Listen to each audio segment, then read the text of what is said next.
Welcome to Strong Male Figure. Here we strip power down to its bones and speak of men not as they are, but as they must become. There is a sentence that should make every ruler, every system, every manipulator tremble. The most dangerous creation of any society is the man who has nothing to lose. When a man has been stripped of comfort, mocked, forgotten, and left with only his breath and his will, what remains inside him is not weakness. It's a storm the world cannot predict. This episode isn't about rebellion. It's about the inevitable consequence of oppression, betrayal, and neglect, when a man's attachments die and only truth survives. What it means to have nothing. Society convinces you that safety lies in possession, money, approval, reputation, comfort. And so most men become prisoners of what they own. But the one who has nothing left to lose has already buried fear. You cannot threaten a man who has accepted loss.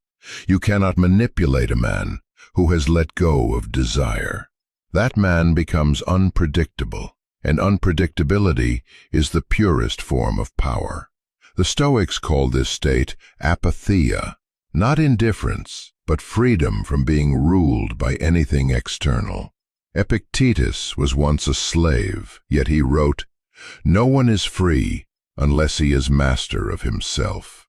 To have nothing is not poverty, it's invincibility. The weapons society uses. Every society, no matter how modern, controls men through fear. Fear of losing your job, fear of social shame, fear of rejection, fear of failure. It whispers, "Be quiet, don't stand out, don't risk it," and most obey, because they have something to protect, their image, their comfort, their fragile status. But the moment a man stops kneeling to fear, the structure around him begins to shake. That's why history always fears the man who has nothing to lose, because he exposes how fragile power really is. Empires fall, not when armies invade, but when ordinary men realize their chains were made of paper, when loss becomes rebirth. Losing everything sounds tragic, until you experience what comes after. When you lose illusions, what remains is truth. When you lose distractions, what remains is focus. When you lose approval, what remains is freedom. Marcus Aurelius wrote during plague and war, "You could leave life right now. Let that determine what you do and say and think." That sentence kills fear. A man who keeps death in sight cannot be manipulated by opinions. Many men need to be broken before they can be built. The shattering of comfort is the birth of conviction.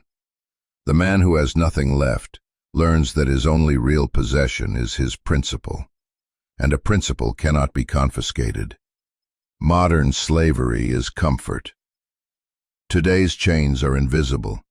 They come as entertainment, endless scrolling, easy pleasure. Society no longer needs to beat you, it just keeps you distracted. A man with everything, a salary, comfort, approval, may look powerful, but he's controlled by invisible threads. He obeys not because he's weak, but because he's comfortable. The Stoic knows that comfort kills courage. He lives simply, trains daily, and keeps detachment as armor. To him, minimalism isn't an aesthetic, it's a weapon, because every unnecessary desire is a potential leash. The psychology of fearlessness. Psychologists today speak of loss aversion, the tendency to cling to what we have, even when it destroys us. That instinct once kept our ancestors alive, now it keeps modern men submissive. But the Stoic rewires his mind. He rehearses loss before it happens. He imagines being without wealth, without fame, without applause, and discovers that he's still himself. Seneca practiced this daily. Set aside a number of days during which you shall be content with the scantiest fare and the coarsest dress. Then ask yourself, is this the condition I feared? When you can answer, no, you have taken the weapon out of the world's hand. Why the fearless man is dangerous. A man without fear becomes a mirror. When he walks into a room, every insecure man feels his own fragility. You can't bribe him, you can't shame him. He no longer needs approval. Such a man becomes the conscience of society, a living reminder of what integrity looks like. That's why governments exile him, corporations silence him, and crowds mock him. Because his very existence exposes how many have sold their souls for comfort. The dangerous man is not violent, he's free. And freedom in a controlled society looks like rebellion. The internal revolution.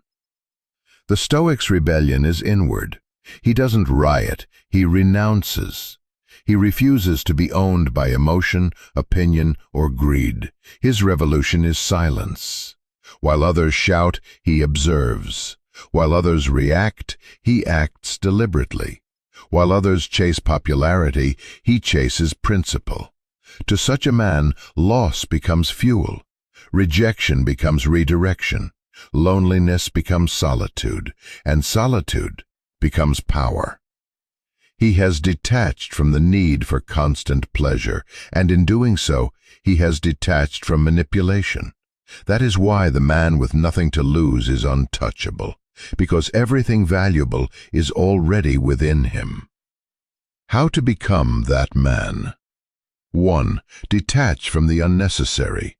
Own less, want less, depend less. The fewer leashes around you, the freer you move. 2. Face voluntary hardship. Choose discipline over comfort. Early mornings, cold showers, silence, fasting.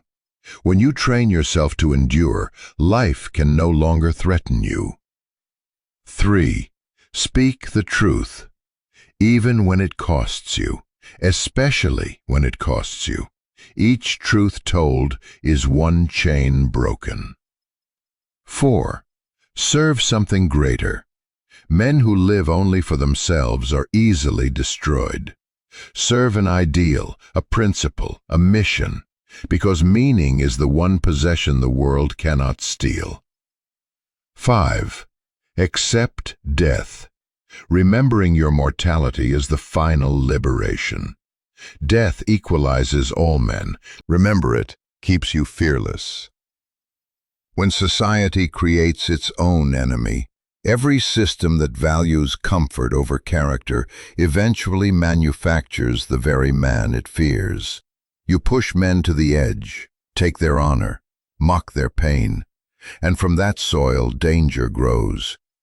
But the Stoic sees this danger differently. He turns it inward. Instead of vengeance, he seeks vision. He refines his chaos into clarity. Because true danger is not destruction, it's awareness. A man who has awakened cannot be put back to sleep. When millions awaken, civilizations change. The Stoic paradox.